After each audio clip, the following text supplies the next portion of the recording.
პოლიტიკურად მოტივირებული საქმების განხილვა თბილისის საქალაქო სასამართლოში. ამ წუთებში მიმდინარეობს ზურაბ გირჩი ჯაფარიძის პროცესი, მას თეატრულუკიანის კომისიაზე გამოუცხადებლობას ედავებიან.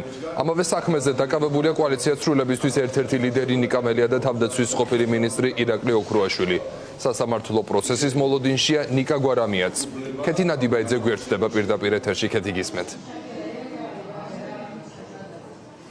რამდენიმე წუთის წინ დაიწყო პროკურატურის პირველი მოწმის გამოკითხვა ზურაბ ჯაფარიძის სხდომაზე. ეს არის თავად პროკურატურის წარმომადგენელი გამომძიებელი, რომელმაც საგამოძიებო კომისიისგან მიმართვა ჩაიბარა, რითიც მოითხოვა სისხლის სამართლებრივი დევნის დაწყება ზურაბ ჯაფარიძის წინააღმდეგ.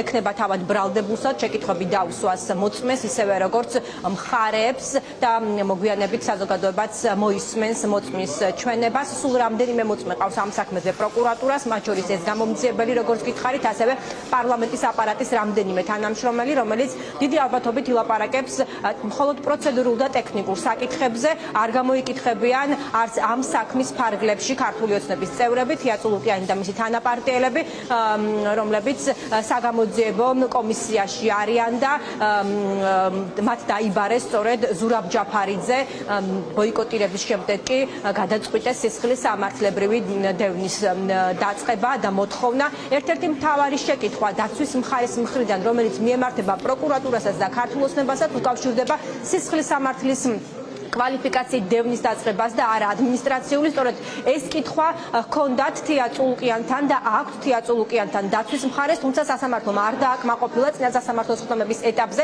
კომისიის წევრების გამოკითხვის მოთხოვნა და ამ საქმის ფარგლებში ქართული ოცნების არც ერთი წევრი არ გამოიკითხება. შესაბამისად თეატრულუკიანს ვერ დაუსვამენ კითხვას, რატომ გადაწყვიტა მან, რომ სისხლის სამართლებრივი დევნის დაწყება მოეთხოვა და არა მაგალითად ადმინისტრაციული საქმე აღძრულიყო იმ პოლიტიკოსების წინააღმდეგ, რომლებმაც ბოიკოტი გამოუცხადეს და უარი უთხრეს ქართული ოცნების საგამოძიებო კომისიას თანამშრომლობაზე.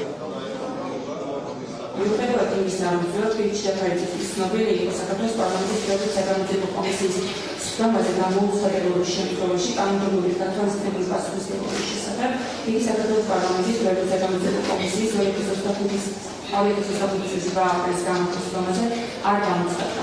რითაც არ შეესრულა საქართველოს პარლამენტის საგამოძიებო კომისიის კანონიერი მოთხოვნა და როგორც აღნიშნე, აღნიშნული პრინციპება დაკვალიფიცირებულია საქართველოს სისხლის სამართლის კოდექსის 359 კანონის რაოდენობის მხარეს საფუძველზე ასევე გამოიყენებს წერილობით მტკიცებულებებს, ნივთიერ მტკიცებულებებს, ჩანაწერებს, რომლებიც კომისიის სტანდარტებს სასამართლოს დაარწმუნებს, რომ ბრალდებულების შეფასების მიერ ჩადენილია სწორედ აღნიშნული ქმედება, რაც გულისხმობს საქართველოს პარლამენტის საგამოძიებო კომისიის კანონიერი მოთხოვნის შეცვლას. შევაყენოთ ამ საგამოძიებო კომისიის ლეგიტიმურობას ეჭქვეშ, ვინაიდან ჩვენთვის რამდენადაც ცნობილია და რამდენადაც წარმოადგენილია ამ შემთხვევაში 52 მუხლის მეხუთე ნაწილი ითვალისწინებს, რომ ოპოზიციური წარმომადგენლობის ნახევარზე მეტი ნახევარზე ნაკლები არ უნდა იყოს წარმოდგენილი საგამოძიებო კომისიაში, თუმცა საგამოძიებო კომისია შედგება 8 წევრისგან ამ შემთხვევაში და 5 წარმომადგენელი არის პოლიტიკური ჯგუფ ქართული ოცნებიდან, 2 წევრი არის პოლიტიკური ჯგუფ ხალხის ძალიდან და პოლიტიკური ჯგუფ ევროპელ სოციალისტებს აქვს 1 წევრი. შესაბამისად ეს არის უხეში დარღვევა და მე საერთოდ თქვენს ადგილას ვიყო შევაჩერებდი სხდომას და საქართველოს საერთო სასამართლოების შესახებ მიმართავდი ამ რეგლამენტის საერთოდ კონსტიტუციურობასთან დაკავშირებით 52 მუხლის მეხუთე ნაწილის შესაბამისად. თქვენ გაქვთ საშუალება რომ გამოიყენოთ ეს კონკრეტული ნორმა, შეაჩეროთ ამ სისხლის სამართლის საქმის განხილვა და მიმართოთ საკონსტიტუციო სამართლოს. როდესაც საუბრობთ 359 მუხლსა და 73 ტერცია მუხლის შორის განსხვავებაზე, მაშინ ბრალდების ხანით სასამართლომა წარმოადგენს, რატომ დაიწყო გამოძიება და რატომ არ შეადგინა ადმინისტრაციულ სამართალდარღვევათა ოქმი. ანუ რა გახდა იმის მიზეზი და იმის მიზანი, რომ განხორციელდა სისხლის სამართლებრივი დევნა იმ პირობებში, როდესაც არსებობს ალტერნატიული ღონისძიება, რომელსაც ქვია 73 მუხლის ტერცია ნაწილი. ჩვენ არაერთხელ ვიშუამდგომთ კომისიის თავმჯდომარის დაკითხვა სასამართლოში და ამას რა მიზანი ჰქონდა და რატომ ვამბობ. ნებისმიერი ეჭვი უნდა გადაწყდეს იმ ადამიანის მიმართ, რომელსაც ბრალი აქვს წარდგენილი. ხა რას გულისხმობ ამაში? ჩვენ საერთოდ თავიდან ვამბობთ, რომ შეტყობინების ოქმი რამდენად კანონიერად არის შედგენილი, მე მისი შემდგენი პირის დაკითხვა მაინტერესებს. ანუ რა გახდა ამ სასამართლო დარბაზში, რომ გამოცხადდნენ ადამიანები დაემორჩილონ კონსტიტუციას და ბრალდების მხარესაც ჰქონდეს იმის განცდა, რომ კომისიის თავმჯდომარე უნდა დაიკითხოს სასამართლოზე. ეს ყველაფერი რაც ჩამოთვალე არა მარტო კონვენციურ, არამედ კონსტიტუციურ ნაწილში არღვევს ყველაზე უდიდეს ღირებულებას, რაც ქვია კანონიერების პრინციპს და სამართლის სასამართლოს უფლებას. ჩვენ შეგვეზღუდა იმ თავით სამართლის სასამართლოს უფლება, როცა კომისიის თავმჯდომარე სასამართლოში ვერ დავკითხეთ.